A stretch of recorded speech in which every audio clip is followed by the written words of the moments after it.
ভিন্ন স্বাদের গল্পের সমাহার চ্যানেলে আজ শোনাবো লেখক শীর্ষেন্দু মুখোপাধ্যায়ের লেখা গল্প দীপুর অঙ্ক।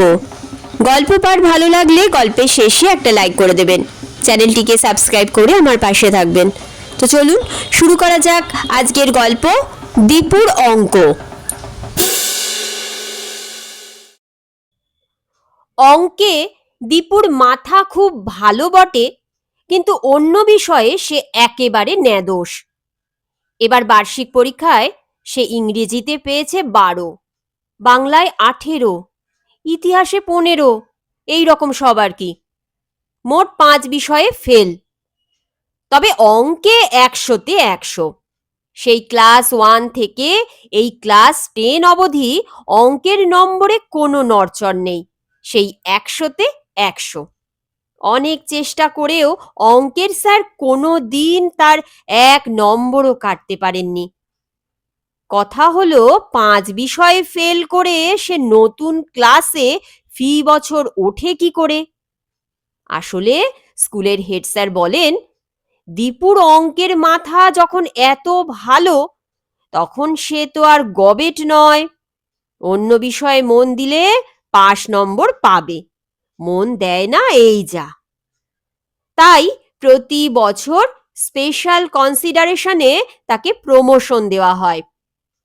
কিন্তু ক্লাস 10-এ ওঠার পর সমস্যা দেখা দিল। হেড স্যার তাকে ডেকে বললেন, দেখ দীপু, এতদিন তোকে স্পেশাল কনসিডারেশন প্রমোশন দিয়ে এসেছি বটে, কিন্তু এরপর তো তোকে বোর্ডের পরীক্ষায় বসতে হবে, তখন তোকে কেউ খাতির করবে না। কাজেই মন দিয়ে অন্য বিষয়গুলো পড়। টেস্টে এক বিষয়ে ফেল হলেও কিন্তু অ্যালাউ করা যাবে না, মনে থাকে যেন। দীপু পড়ল অগাধ জলে। দুনিয়াতে অঙ্ক ছাড়া সে আর কিছুই বোঝে না, অন্য কিছু তার ভালোও লাগে না। তবে অঙ্কে তার মাথা এমনই খোলতাই যে স্কুলের অঙ্ক তো দূরস্থান, বিএসসি এমএসসি ক্লাসের অঙ্ক বইও তার কাছে জল ভাতের মতো লাগে। যে কোনো অঙ্ক, তা সে যত শক্তই হোক, দীপু দেখলেই অঙ্কটা কি চাইছে, কোন পদ্ধতিতে এগোবে এবং শেষে কোথায় পৌঁছবে তা পরিষ্কার বুঝতে পারে। অঙ্কেরা যেন দীপুর কাছে আত্মসমর্পণ করার জন্যই বসে আছে। কিন্তু অন্য বিষয়ের বইপত্র খুলে বসলেই যেন দীপুর গায়ে জ্বর আসে। ইংরেজি, বাংলা, ভূগোল, ইতিহাস বড়ই বিস্বাদ লাগে তার। বাংলা বই খুললেই যেন শত্রুপক্ষের সৈন্যরা ঢাল তরোয়াল নিয়ে তার দিকে তেড়ে আসে। ইংরেজি বই খুললেই যেন বইয়ের পাতা থেকে গোলাগুলি ছুটে আসতে থাকে। ইতিহাস খুললেই যেন একদল ডাকাত রে রে করে ওঠে। ভূগোল বই খুললেই মনে হয় ম্যাপ আর অক্ষরগুলো তাকে নিয়ে হাসাহাসি আর ব্যঙ্গ বিদ্রুপ করছে আর দুও দিচ্ছে। অথচ পাশ না করলেই নয়। তার গরিব বাপ 7 মাইল দূরের গঞ্জে একটা গুদামে সামান্য হিসেব রাখার চাকরি করে। বড়ই টানাটানির সংসার। দীপুর আরো 2 বোন, আরো 2 ভাই আছে। দীপু পাশ টাশ করে চাকরি পাবে এই আশায় তার পরিবারটা বসে আছে। তার ওপর সকলের ভরসার একটাই কারণ যে সে অঙ্কের ভালো ছাত্র। কিন্তু শুধু অঙ্ক জানলেই যে হবে না তা দীপুর মতো হাড়ে হাড়ে আর কে জানে। মাস্টার রাখার সাধ্য তার নেই। তাই সে মাস্টার মশাইদের বাড়ি বাড়ি ঘুরে ইংরেজি, বাংলা ইত্যাদিতে তালিম নেওয়ার চেষ্টা করল, কিন্তু কাজ বিশেষ এগোলো না। বাংলা স্যার বঙ্কুবাবু একদিন তাকে বললেন, ওরে দীপু, তোর মাথা হলো অঙ্কময়, অঙ্ক ছাড়া তোর যে আর কিছুই সয় না। রবীন্দ্রনাথের অত ভালো কবিতাটা মুখস্থ করতে দিলুম, আর তাতে কিনা তোর সর্দি ধরে গেল। ইংরেজি স্যার নরেনবাবু বললেন, তোর মাথার ভিতরটায় অঙ্কের একেবারে জঙ্গল হয়ে আছে, ওই জঙ্গলে কি আর ইংরেজি সেঁদোতে পারে রে? খানিকটা অঙ্ক মুড়িয়ে কেটে তবে ঢোকার রাস্তা করতে হবে, কিন্তু সে তো হওয়ার নয়। ইতিহাসের স্যার নন্দবাবু বা ভূগোলের স্যার পাঁচুবাবুও বিশেষ আশা দিতে পারলেন না। শুধু বলে দিলেন, মাথায় অঙ্কের ভাবটা না কমালে অন্য সব বিষয়ের সেখানে জায়গা হচ্ছে না। দীপু ভারী দমে গেল। এতকাল অঙ্কই ছিল তার বন্ধু, কিন্তু এখন মনে হতে লাগলো অঙ্কের মতো এমন শত্রু তার আর কেউ নেই। রাগ করে দিন দশেক সে অঙ্কের বই ছুঁল না, একটাও অঙ্ক করল না। তাতে তার মাথা ধরল, আইঢাই হতে লাগলো, খিদে কমে গেল, অনিদ্রা হতে লাগলো। তবু সে 10 দিন অঙ্কহীন কাটিয়ে দিল, কিন্তু অঙ্ক ভুলে যাওয়ার চেষ্টা করে বিশেষ লাভ হলো না। 10 দিন বাদে যখন ফের অঙ্ক কষতে বসলো, তখন তার মাথা থেকে অবরুদ্ধ অঙ্কের স্রোত বাঁধা ভাঙা বন্যার মতো বেরিয়ে এলো। ভারী আনন্দ হলো তার, ভারী ভালো লাগতে লাগলো। না, অঙ্ক ভুলে যাওয়ার চেষ্টা করে লাভ নেই। সে মাথায় অঙ্ক নিয়েই জন্মেছে, একে মাথা থেকে তাড়াবে কি করে? কিন্তু কথা হলো, মাথার মধ্যে অঙ্ক গিজগিজ করছে বলে অন্য বিষয়গুলো ঢুকতেও চাইছে না। ইতিহাসের স্যার মৃগাঙ্কবাবুও বলেছিলেন, বুঝলি দীপু, অঙ্ক হলো একটা গুন্ডা সাবজেক্ট। যেমন সন্ডা তেমনি রাগী জিনিস। ইতিহাস হলো দুর্বল ভীতু জিনিস। তোর মাথায় অঙ্কের দাপাদাপি দেখে ভয়ে ভীতু ইতিহাস ঢুকতেই চাইছে না। ভূগোলের অন্য স্যার রমেশবাবু তাকে ভূগোল শেখানোর চেষ্টা করে অবশেষে একদিন ক্ষমা দিয়ে বললেন, তোকে কথাটা বলি বলি করেও এতদিন বলিনি। বুঝলি দীপু, অঙ্ক হলো আসলে এক ধরনের ভূত। ও যার ঘাড়ে চাপে তার আর নিস্তার নেই। ওঝা বুদ্ধি ডেকেও লাভ হয় না। আমার সেজো মামার কথাই ধর না, দিব্যি খেয়ে দে ফুর্তি করে দিন কাটাচ্ছিলেন। হঠাৎ একদিন অঙ্কের বাই চাপলো। চাপলো তো চাপলোই, নাওয়া খাওয়া ভুলে গেলেন, কাছা কোছার ঠিক নেই, ধান শুনতে কান শোনেন। শেষে পাগলা গারদে দেওয়ার জোগাড়। শেষে অঙ্ক কষে কষেই জীবনটা শেষ হয়ে গেল। ভূত হোক গুন্ডা হোক, অঙ্কের জন্যই যে তার বেশ ক্ষতি হয়ে যাচ্ছে এটা বুঝতে পারছে দীপু। কিন্তু অঙ্কের হাত থেকে পরিত্রাণই বা কোথায়? ভেবে ভেবে সে রোগা হয়ে যেতে লাগলো। কপালটাই খারাপ, টেস্ট পরীক্ষায় 5 বিষয়ের ডাব্বা মারল সে। শুধু অঙ্কে কোনো নড়চড় হলো না, সেই 100তে 100। হেড স্যার ডেকে দুঃখ করে বললেন, এবারটা আর মাধ্যমিক দেওয়া হলো না তোর। 1 বছর ভালো করে পড়, এর পরের বার দিস। চোখ ফেটে জল এলো দীপুর। বাবা বলে রেখেছে টেস্টে অ্যালাউ হতে না পারলে জোত জমির কাজে লাগিয়ে দেবে। সেই ভালো, চাষবাস করতে করতে মাথা মোটা হয়ে যাবে তার, অঙ্কেও ভাটা পড়বে। স্কুল থেকে বেরিয়ে দীপু নীলকুঠির নির্জন পোড়ো জমিতে একটা গাছতলায় এসে চুপচাপ বসে রইল। মনটা বড়ই খারাপ। তার লেখাপড়া তাহলে এখানেই শেষ। শীতের বেলা পড়ে চারদিক অন্ধকার হয়ে আসছে। দীপুর তবু বাড়ি ফিরতে ইচ্ছা হলো না। বসে বসে নিজের অন্ধকার ভবিষ্যতের কথা ভাবতে লাগলো। এমন সময় কাছে পিঠে মানুষের গলা শুনতে পেল দীপু। চাষিবাসি বা রাখাল ছেলেরাই হবে। প্রথমটাই অত খেয়াল করেনি। একটু বাদেই মনে হলো কথাগুলো খুব কাছেই কারা যেন বলা বলি করছে, কিন্তু ভাষাটা যেন কেমনতর, ঠিক বোঝা যাচ্ছে না। দীপু চারপাশে তাকিয়ে কাউকে দেখতে পাচ্ছিল না। চারদিকে ঘন ঝোপঝাড়, তার উপর শীতের বেলা ফুরিয়ে অন্ধকারও হয়ে এসেছে অনেকটা।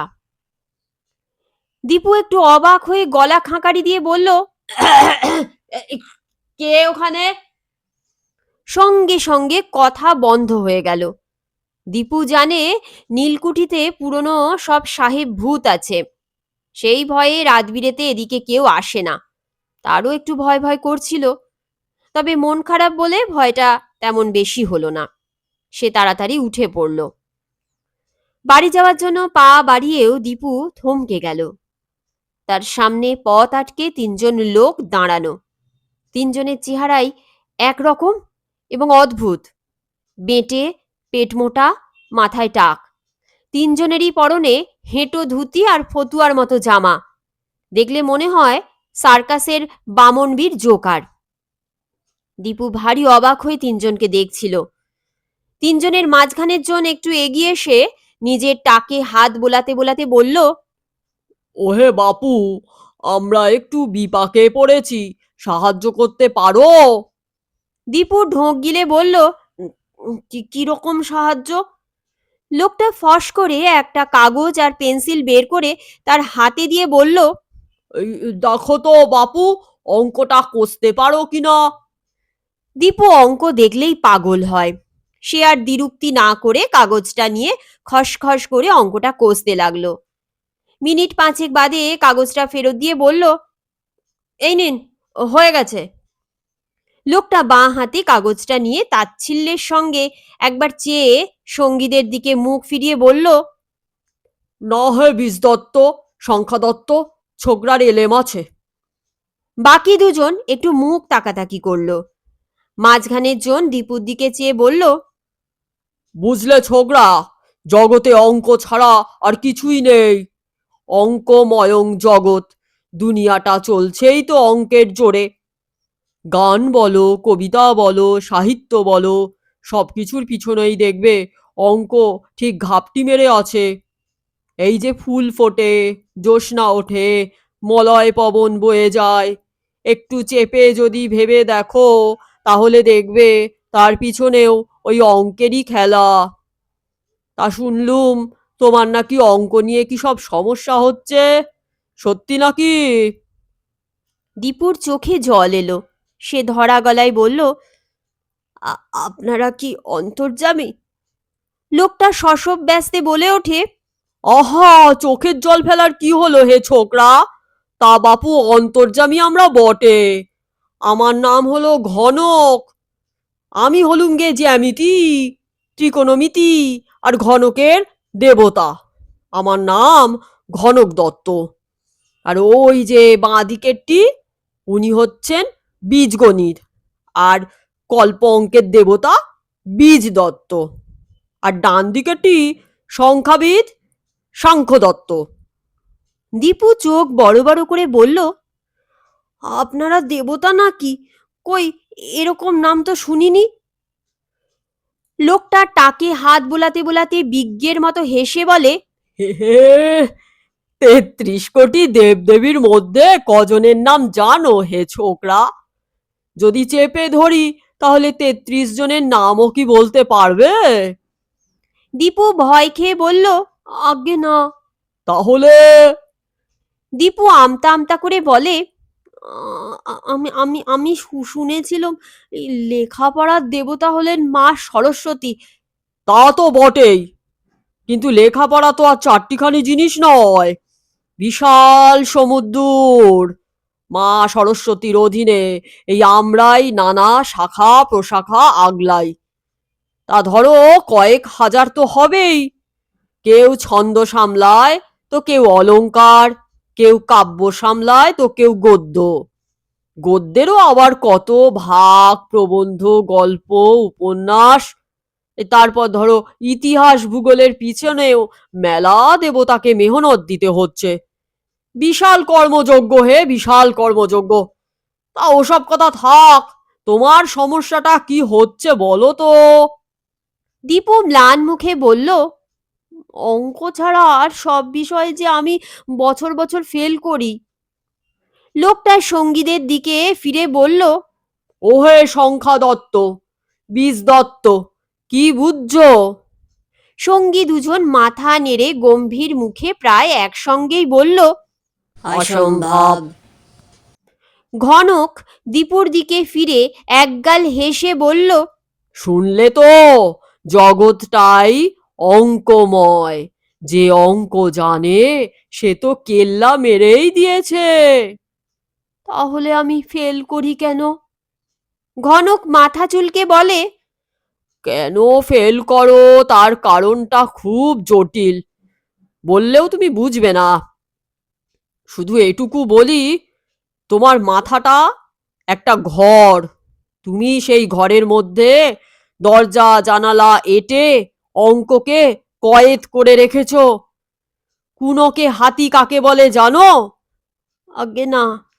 কুনকে হাতি হলো এক ধরনের পোষা হাতি, যারা জঙ্গলের বুনো হাতিকে ভুলিয়ে ভালিয়ে নিয়ে আসে। তারপর হাতি মানুষের ফাঁদে ধরা পড়ে। আজ্ঞে বুঝলাম। কিছুই বোঝনি। অঙ্ক হলো তোমার কুনকে হাতি। তাকে আটকে রাখলে তো চলবে না, তাকে ছেড়ে দাও। অঙ্কই গিয়ে ইংরেজি, বাংলা, ইতিহাস, ভূগোলকে ধরে আনবে। দীপু অবাক হয়ে বলে, কি করে? ওই যে বললুম, অঙ্কময়ং জগৎ, সবকিছুর মধ্যে যে চোরা অঙ্ক রয়েছে সেটাই তুমি ধরতে পারোনি। ওই অঙ্ক দিয়েই সবকিছু বোঝার চেষ্টা করো, তাহলেই দেখবে কেল্লা ফতে। দীপু হাঁ করে রইল। ঘনক বলল, আমরা তোমাকে বর দিতে এসেছি। বর মানে জানো? একটু একটু জানি। ছাই জানো? বর মানে বরণ করা।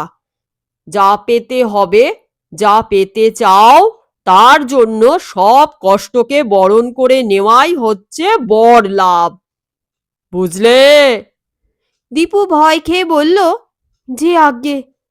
তা কষ্টটা কি করবে? যে আজ্ঞে। তথাস্তু।